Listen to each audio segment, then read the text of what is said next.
When you see the whole abundance of life,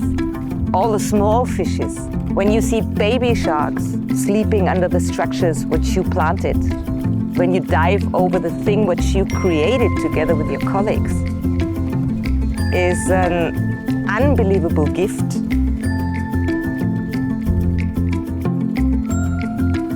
I don't know if we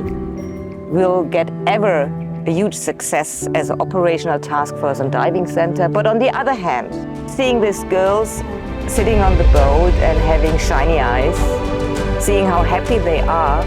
in exploring what they see underwater, gives them an idea that it's possible to explore the country, explore the ocean, to restore what we love, because we all saw the changes.